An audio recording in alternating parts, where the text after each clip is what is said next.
আত্মাৰে আৰু সত্যৰে ভজনা কৰা ভকতসকলক বিচাৰে। আমি পুনৰাই চাম এফিচিয়া 4 অধ্যায়, এফিচিয়ান চেপ্টাৰ 4 ভাৰ্ছ 21 পৰা আমি চাম।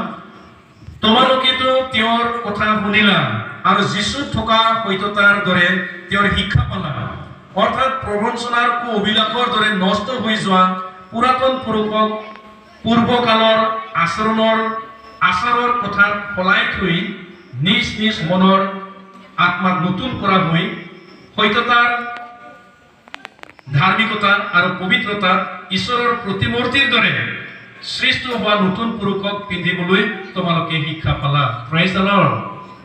আমি সকলোৱে এই ঈশ্বৰৰ পৰা, প্ৰভু যীশু খ্ৰীষ্টৰ পৰা আমি সকলো শিক্ষাবিলাক আমি পাইছো।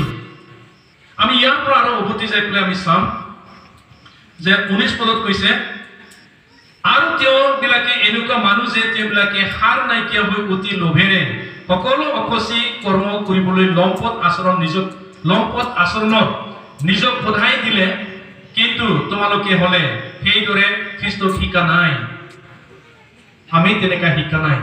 আমি এই সকলোবিলাক যিমানখিনি লম্পট আচৰণ আছিলে সেই সকলো আমি জানিলো সেইবিলাক পাপ, সকলো অধৰ্মই পাপ বুলি কৈছে। আৰু পাপ দূৰ কৰিবৰ কাৰণে কোন আহিল? মানুহৰ পুত্ৰ কলৈ আহিল? জগতলৈ আহিল। আৰু এইটোৰ কাৰণে আদিতে বাক্য আছিল। জন চেপ্টাৰ 1 ভাৰ্ছ 1 পৰা আমি চালে পাওঁ, আদিতে বাক্য আছিল আৰু বাক্য ঈশ্বৰে এতিয়া আছিল, আৰু সেই বাক্যই স্বয়ং ঈশ্বৰ, আৰু সেই বাক্যই আকাৰ প্ৰকাৰত মাংস হল আৰু মানুহৰ মাজত বসতি কৰিলে বুলি কৈছে। তেতিয়া আমাৰ মাজত ঈশ্বৰৰ সেই পবিত্ৰ আত্মা বসতি কৰি আছে। হালেলুয়া।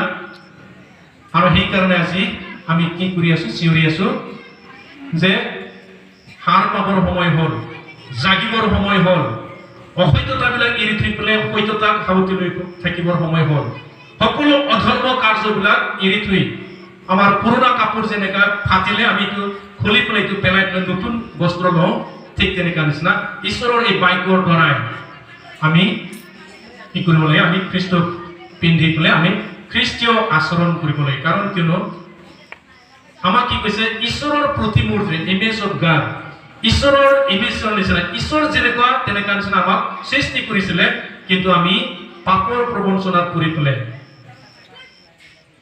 আমি পাপত পতিত হলো আৰু ঈশ্বৰৰ ওচৰৰ পৰা আমি দূৰ হলো, আৰু ঈশ্বৰৰ দূৰ হোৱাৰ পৰা আৰু পুনৰাই প্ৰভু যীশু খ্ৰীষ্টে কালভাৰী ক্ৰছত কি কৰিলে? তেওঁৰ আপোন প্ৰাণ দিলে। তেওঁ ক্ৰছত দিয়া হল, তেওঁ 3 দিনৰ দিনা আৰু পুনৰ জি উঠিলে। তেওঁ পৃথিৱীত 3টা ডাঙৰ কাম কৰিছে যিটো মানুহে কৰিবৰ কাৰণে অসাধ্য। এটা হৈছে তেওঁ জগতক জয় কৰিছে। 1 নম্বৰ, কোনো জগতৰ জাগতিক অভিলাষত লিপ্ত থকা নাই। 2 নম্বৰ হৈছে তেওঁ কি কৰিছে? পাপক জয় কৰিছে, কোনো তেওঁ পাপ কৰা নাই। আৰু 3 নম্বৰ, মৃত্যুক জয় কৰিছে। Hallelujah, praise the Lord. কাৰ কাৰণে? মানুহৰ অধৰ্মৰ কাৰণে, মানুহৰ পাপৰ কাৰণে। তো নিজে প্ৰেক্টিকেলি তেওঁ দুখ কষ্ট যাতনা কৰি পেলাই ক্ৰছত অলমি পেলাই মৰি পেলাই কি কৰিলে?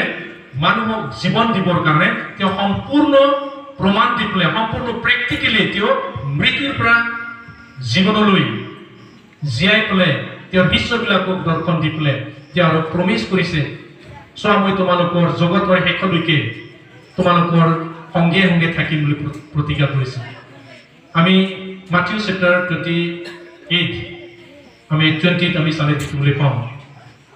তেওঁ যেতিয়া ক্ৰছৰ কবৰৰ পৰা পুনৰ জি উঠি পেলাই তেওঁৰ শিষ্যবিলাকক সম্পূৰ্ণ দৰ্শন দি পেলাই, দেখা দি পেলাই তেওঁ প্ৰতিজ্ঞা কৰিছে, তোমালোকৰ জগতৰ শেষলৈকে সংগে সংগে আছো।